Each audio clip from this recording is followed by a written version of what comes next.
Olá, meus queridos amigos, tudo bom? Estamos aqui para mais uma aula sobre processo do trabalho. E o tema de hoje é um tema muito apaixonante, é um tema que os alunos adoram, apesar de terem algumas dificuldades quando vão resolver questões de prova. Seja exame de concurso público, exame de ordem, até na vida prática mesmo. Vou tentar trazer para vocês dicas importantíssimas sobre recursos trabalhistas. Primeira informação importante. Professor, para que serve o recurso? Pessoal, o recurso nada mais é, segundo a corrente doutrinária dominante, o prolongamento do direito de ação. Uma ação foi iniciada, houve uma decisão. Se essa decisão merece ou não ser reexaminada para ser reformada ou anulada, poderá haver o cabimento de um recurso. E o recurso, ao admitir isso, estará prolongando o direito de ação.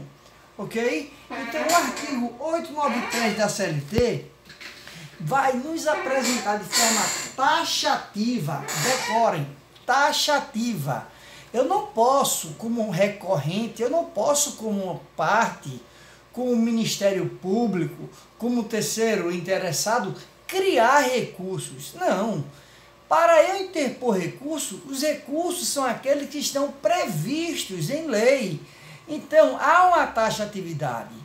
E a CLT, de forma taxativa, diz, olha, os recursos que existem são esses aqui, ó, recurso ordinário, recurso de revista, agravo de instrumento, agravo de petição, embargos ao TST, que nós temos os embargos de divergência e os embargos infringentes, e também nós temos no artigo 897A da CLT um recurso muito conhecido também, já que ele é bastante utilizado no Código de Processo Civil, que é o recurso de embargos de declaração ou embargos declaratórios.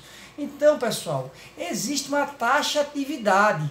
Os recursos previstos na CLT são previstos de forma taxativa.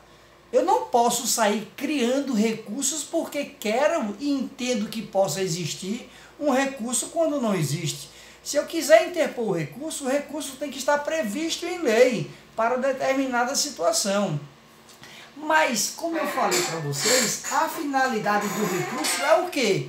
É possibilitar que aquela decisão que foi prolatada pelo órgão julgador, ela possa ser reexaminada.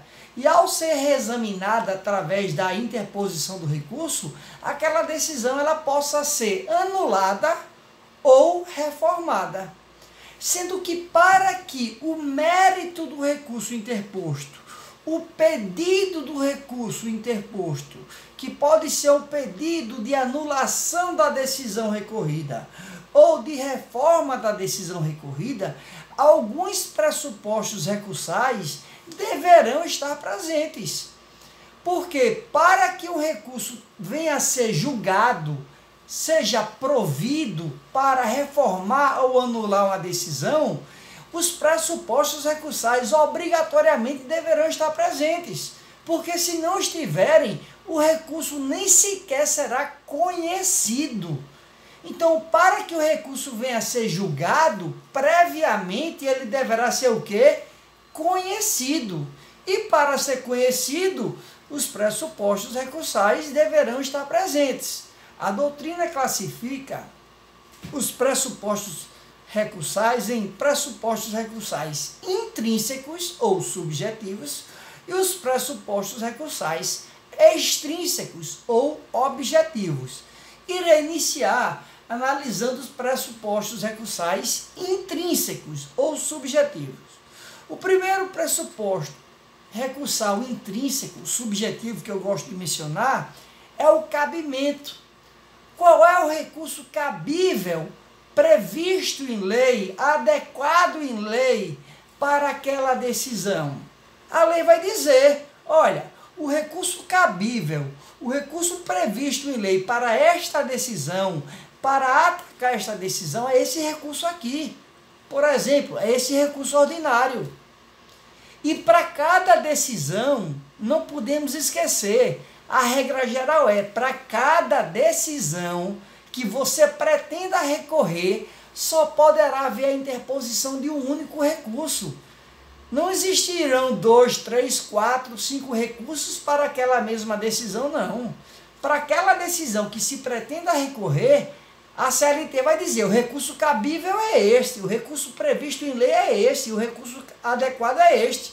É este recurso, é este só.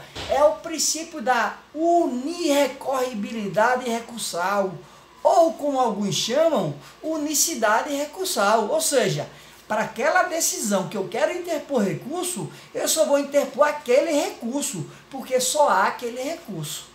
Então, após analisar esse primeiro pressuposto recursal, que se chama cabimento, vamos analisar o segundo pressuposto recursal intrínseco, que se chama legitimidade. Quem é que tem legitimidade ou titularidade para interpor o recurso? A legislação é clara. Quem tem legitimidade ou titularidade para recorrer são as partes que fazem parte do processo. Pode ser a parte autora ou a parte ré. Também nós temos o terceiro que se sinta prejudicado, é o terceiro interessado, e o Ministério Público como fiscal da lei. Prestem atenção nesta observação. Tem titularidade ou legitimidade para interpor recurso as partes, o terceiro interessado e o Ministério Público como fiscal da lei. O que eu quero dizer é, Ministério Público, ele pode interpor recurso não apenas como fiscal da lei, mas também como parte, já que parte é titular também para interpor recurso. Mas para interpor recurso, para que o meu recurso venha a ser conhecido e futuramente julgado, além de haver uma previsão legal, que é o cabimento, além de haver a titularidade, tem que haver uma coisa chamada interesse. Um pressuposto recursal subjetivo, intrínseco também, é o interesse. Professor, o que é interesse? É simples. Para você interpor o recurso, o seu recurso tem que ser interessado para você, tem que ser útil para você, ele tem que trazer a possibilidade de trazer alguma utilidade, ou para reformar, ou para anular aquela decisão que está sendo prolatada contra o seu interesse. Porque se você não tem interesse, se você o que queria você ganhou, imagine que você propôs uma reclamação trabalhista e formulou 10 pedidos. Todos os pedidos que você fez, você conseguiu, você ganhou tudo. Tudo. Daquela decisão, por exemplo, se for uma sentença, a CLT vai dizer, cabe recurso ordinário. Quem tem titularidade, ele vai dizer, as partes têm. Mas a parte que venceu tudo, apesar de ter titularidade, não vai ter interesse em recorrer. Por que não vai ter interesse? Porque o recurso não seria útil a ela. O que ela queria, ela já conseguiu. E se o que ela queria já conseguiu, o que é que o recurso vai trazer mais para ela de benefício? Nada. Então não haverá interesse. Então, para que haja a interposição de um recurso, esses pressupostos intrínsecos deverão estar presentes. Primeiro, previsão, que é o cabimento, previsão legal, cabimento, recurso adequado, que regra geral, para cada recurso só se admite, para cada decisão só se admite um recurso, que é o princípio da unirrecorribilidade ou unicidade recursal. Para você recorrer, você tem que ter o quê? Titularidade ou legitimidade, que são pertencentes a quem? Às partes, ao terceiro interessado e ao Ministério Público. Não apenas como fiscal da lei, mas também como parte. E tem que haver também interesse. Para você recorrer, você tem que ter interesse. Aquele seu recurso pode ser interessante para você, porque ele pode reformar ou anular aquela decisão que foi proferida contra você. Mas uma coisa que nós não podemos esquecer é uma coisa chamada capacidade. Para você interpor recurso, você também tem que ter capacidade. E quando é que se adquire capacidade para interpor recurso? É só lembrarmos de capacidade processual. Porque capacidade de ser parte é diferente de capacidade processual, que também é diferente de capacidade postulatória. A capacidade de ser parte é aquela que, para a pessoa física, a pessoa natural, ela se inicia com o nascimento com vida. E para a pessoa jurídica, com registro dos atos constitutivos dos órgãos competentes. Mas a capacidade processual, que é aquela que diz, você pode atuar sozinho no processo, sem a necessidade de representação ou assistência, essa capacidade processual, ela se inicia, regra geral, a partir dos 18 anos de idade, ok? Nada impede que uma pessoa que tenha menos de 18 anos de idade tenha capacidade processual. É possível, se for emancipado, por exemplo. Essas duas capacidades diferenciam da capacidade postulatória.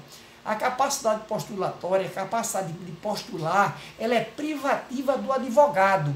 Embora, lembrando, na Justiça do Trabalho, quando envolve uma lide, onde de um lado existe um empregado ou ex-empregado e do outro empregador ou ex-empregador, regra geral, essas partes poderão atuar sem a necessidade de advogado, porque elas possuem o ius postulandi. Só para lembrar, o ius postulandi ele vai até o TRT. Porém, se houver necessidade de você impetrar uma ação rescisória, um mandado de segurança, por exemplo, você tem que fazer isso através de advogado. E no TST, obrigatoriamente, você só pode atuar com advogado, salvo se for para impetrar habeas corpus. Não sendo esses casos excepcionais, envolvendo a lide, um conflito, uma relação jurídica processual, onde de um lado haverá um empregado ou ex-empregado e do outro empregador ou ex-empregador, essas partes, tirando as exceções, poderão atuar sem advogado, através do ius postulandi. Ultrapassando essa primeira etapa da análise dos pressupostos recursais intrínsecos ou subjetivos, vamos para os pressupostos recursais objetivos ou extrínsecos. Primeiro deles, que eu gosto de falar, regularidade formal. O recurso é um ato processual que requer uma regularidade formal. Ele tem uma forma a cumprir. Se você, por exemplo, for interpor um recurso ordinário diante de uma decisão, diante de uma sentença, seja definitiva, ou seja, com resolução do mérito, ou terminativa, sem resolução do mérito, proferida pela vara do trabalho, aquele recurso ordinário, ele tem logo uma capa. Aquela capa ela é endereçada ao órgão que prolatou aquela sentença, que é o juiz do trabalho.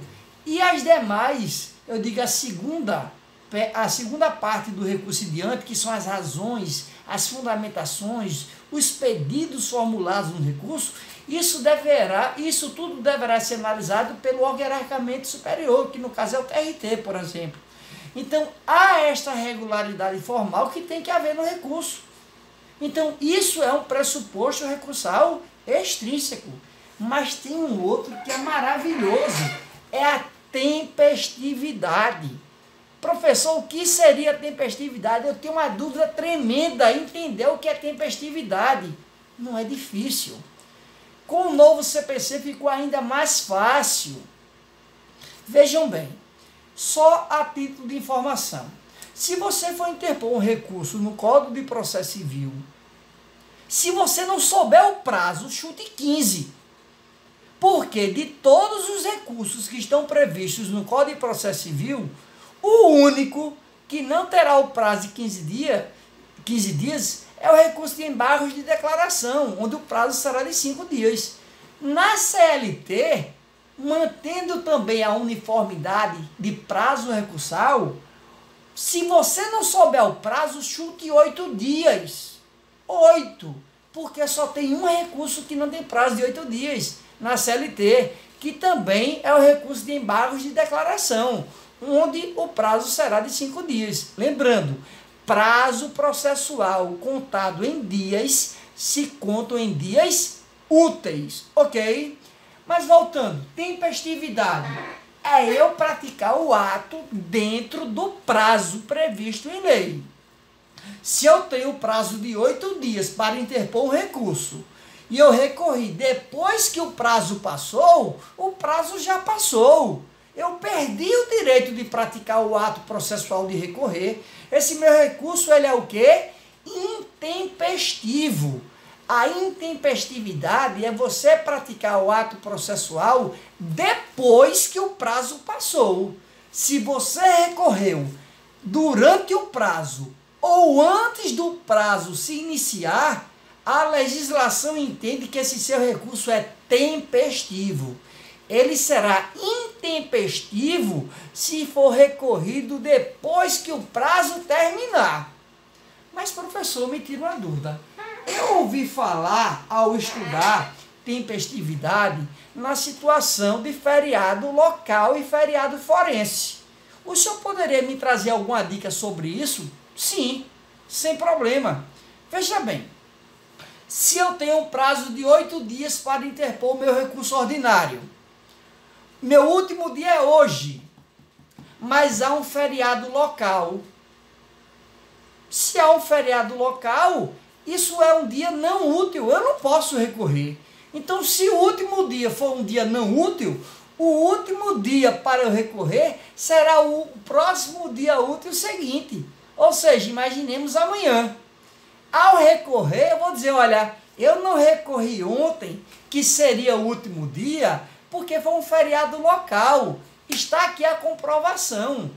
Eu vou comprovar ao interpor o recurso que houve um feriado local. Mas, ô professor, e se eu esqueci de informar que era um feriado local e por isso eu não recorri ontem e só estou recorrendo hoje? Com base no princípio da primazia do julgamento do mérito, você vai ser notificado, você vai ser intimado para em 5 dias comprovar que houve um feriado local, que você alegou, mas não provou.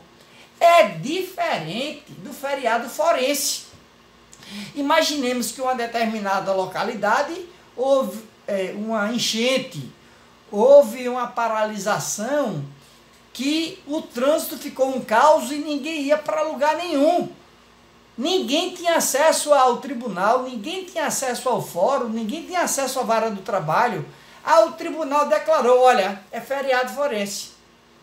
Hoje é feriado forense. Então, quem tinha prazo que se encerrava hoje para praticar, prazo está suspenso. Vai ser prorrogado para o primeiro dia útil seguinte. Eita, no primeiro dia útil seguinte eu recorri. Mas não juntei nenhuma prova que foi um feriado forense, que foi um feriado decretado pelo tribunal. Não tem problema não.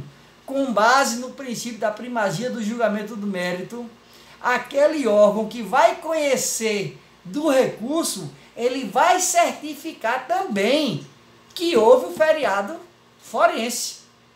Se ele não fizer, admite-se sim a interposição de recurso. Então, pessoal, após analisar esses pressupostos recursais, que são de suma importância, por quê? Porque na ausência deles, sabe o que é que acontece? O recurso não vai ser conhecido. E se ele não vai ser conhecido, o seu pedido que foi feito no recurso, seja para reformar ou anular a decisão, não vai ser nem sequer julgado. Então, para que o recurso seja julgado, para que o mérito do recurso seja julgado, primeiro ele tem que ter o quê? Sido conhecido. Eu falei agora há pouco, olha, regularidade formal, falei de tempestividade, mas esse pressuposto que eu vou falar agora, para mim, respeitando todos os outros, vem sendo o mais importante. É o preparo. Se liga no preparo. O preparo é um pressuposto recursal extrínseco ou objetivo, onde deverá se pagar, onde pode se dividir em custas mais depósito recursal. Professor, o que seriam as custas? As custas nada mais seriam do que as taxas que serviriam para pagar as despesas da movimentação processual, porque o processo ele tem custo. E esse pagamento desse custo é feito através das custas. As custas equivalem ao percentual de 2%. Mas 2% sobre o quê? Você depende. Se você é reclamante e perdeu tudo, você vai pagar 2% sobre o valor da causa. Mas se você foi reclamado e quem perdeu foi você, quem vai pagar 2% sobre o valor da condenação vai ser você que perdeu. Mas, professor, nem o autor perdeu, nem o réu perdeu. Houve um acordo. Quando há acordo, aqueles 2% será dividido em partes iguais para ambas as partes, salvo se ficar acordado de forma diferenciada no acordo. Ok? Lembrando, se eu propor uma reclamação trabalhista e eu abandonar a minha reclamação trabalhista, mesmo eu sendo beneficiário da justiça gratuita, a reforma trabalhista diz, olha, mesmo você sendo beneficiário da justiça gratuita, você deu causa ao abandono da ação. Você vai ser obrigado a pagar as custas processuais, a não ser que você me justifique, me convença no prazo de 15 dias, porque salvo o contrário vai pagar as custas. E quer saber mais? E se quiser reclamar de novo, para reclamar vai ter que pagar antecipadamente essas custas que você foi condenado, mesmo sendo beneficiário da justiça gratuita. Esse é o entendimento legal. Está se havendo a discussão sobre a constitucionalidade ou não desta previsão legal. Mas se cair numa prova objetiva, saiba dessa informação. Ok? Pessoal, existem situações em que as custas poderão ser isentadas. Ou seja, em regra deveria se pagar, mas há situações que não precisam. Por exemplo, se a parte for beneficiária da justiça gratuita, ela pode ser pessoa física ou pessoa jurídica. Se for beneficiária da justiça gratuita, ela poderá ser isenta do pagamento das custas. Ok? Um outro caso, fazenda pública, União, Estado, Distrito Federal, município, autarquia pública, fundação pública, também são isentas do pagamento de custas. E uma outra parte que também é isenta, o Ministério Público do Trabalho. Essas pessoas que falei há pouco não precisam pagar custas. Passando pelo estudo, pelas dicas de custas, vamos para a outra parte do preparo, que se chama depósito recursal. Primeira observação, depósito recursal é obrigação do empregador, jamais do empregado. É obrigação do empregador que foi condenado no pagamento em pecúnia. Ele teve uma sentença condenatória em pecúnia. Não é sentença condenatória em obrigação de dar, fazer ou não fazer, ou entregar coisa. Tem que ser sentença condenatória em pecúnia, em dinheiro. Aquele empregador que foi condenado em pecúnia, ele poderá sim realizar o depósito recursal. Ok? O depósito recursal vai variar, vai depender de que tipo de recurso vai ser. Regra geral, se for recurso ordinário, o teto é R$ 9.199. Se for recurso de revista, se for embargos para o TST, se for um recurso extraordinário de uma decisão do TST que você quer que aquele acordo seja reexaminado pelo STF, será em dobro, 2 vezes R$ 9.199. Porém, é possível, mesmo em situações onde se deveriam pagar os depósitos recursais, a parte ser isenta, não precisar pagar depósito recursal algum, é.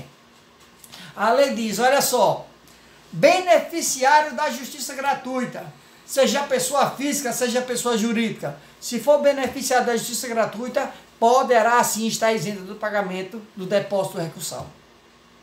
Uma outra observação importante, entidade filantrópica. Eu estou falando uma entidade filantrópica, o que é diferente de entidade sem fins lucrativos. Entidade filantrópica também está isenta do depósito recursal. Outra coisa, empresa em falência ou em recuperação judicial também estão isentas de depósito recursal. Então vamos só lembrando, quem poderá estar isento do pagamento do depósito recursal? Beneficiário da justiça gratuita, que pode ser pessoa física ou jurídica, entidade filantrópica, que é diferente de entidade sem fim lucrativo, empresa em falência ou em recuperação judicial. Mas, professor, eu ouvi falar, eu estava estudando e vi também que há situações em que o valor do depósito recursal ele pode ser reduzido para metade. Ou seja, aquela parte que iria fazer um depósito recursal, ele vai fazer, mas no valor de 50%. É possível? É. Se aquela parte que for fazer for empregador doméstico, for entidade sem fins lucrativos, eu não estou falando entidade filantrópica, eu estou falando empregador doméstico, entidade sem fins lucrativos, microempresário individual, microempresa e empresa de pequeno porte. Essas pessoas, se forem obrigadas a realizarem depósito recursal, porque teve uma sentença condenatória em pecúnia, esse depósito recursal ele cai pela metade, 50%. Ok? Agora, uma coisa que eu não posso deixar de trazer para vocês, que é de suma importância também. Imaginemos que 3 empresas são reclamadas. O reclamante propôs uma reclamação contra 3 empresas. Essas 3 empresas foram condenadas de forma solidária. Pessoal, a princípio, se uma delas recorrer, o preparo realizado por uma delas aproveita todas as outras. Ou seja, a segunda e a terceira não precisarão fazer preparo, porque a primeira que foi condenada solidariamente com ambas, com a segunda e a terceira, já fez. Agora lembrem-se, se a empresa que foi condenada solidariamente, ao recorrer, realizou o preparo, mas no seu pedido, no seu recurso, pede, tribunal, me exclua da condenação. Neste caso, quando o recorrente, que foi condenado solidariamente, que realizou o preparo e pede a sua exclusão da lide, não vai beneficiar esse preparo as demais empresas, não. As outras vão ter que realizar preparo. Por quê? Porque aquela que fez preparo pediu a sua exclusão da lide. Então, pessoal, após esses breves comentários sobre teoria geral do recurso, que é um assunto de suma importância para estudarmos os recursos em espécies, eu acredito que vocês já estão preparados para o pontapé inicial do estudo dos recursos. Nós vamos estudar todos os recursos trabalhistas. Mas antes disso, este assunto vocês têm que dominar por inteiro, não deixar nada faltar. Eu queria, só para finalizar, fazer uma pergunta. Professor, o teto, segundo o TST máximo, para se realizar um depósito recursal e um recurso ordinário é R$ 9.199, por exemplo. Eu fui condenado como empresa a pagar R$1.000. Eu vou precisar fazer um depósito recursal, além das custas de 2% sobre o valor da condenação, mais R$ 9.199, eu vou dizer não. Você vai pagar 2% do valor da condenação, mais apenas R$1.000, que foi o valor da condenação. Porque você, se fosse obrigado a fazer uma garantia muito maior, seria garantir uma execução muito além do que era preciso. Então não precisa disso, ok? Então, desejo a vocês um bom estudo, leiam, prestem atenção, dá uma lidinha na CLT, dá uma lidinha na doutrina, que o que cai sobre teoria geral de recurso e pressupostos recursais, basicamente é isso. Com isso daí, vocês já estão praticamente preparados para estudar os recursos trabalhistas em espécie. Bom estudo, se gostou, dê o seu like, curta, compartilhe, se inscreva. Sucesso e ótimo estudo!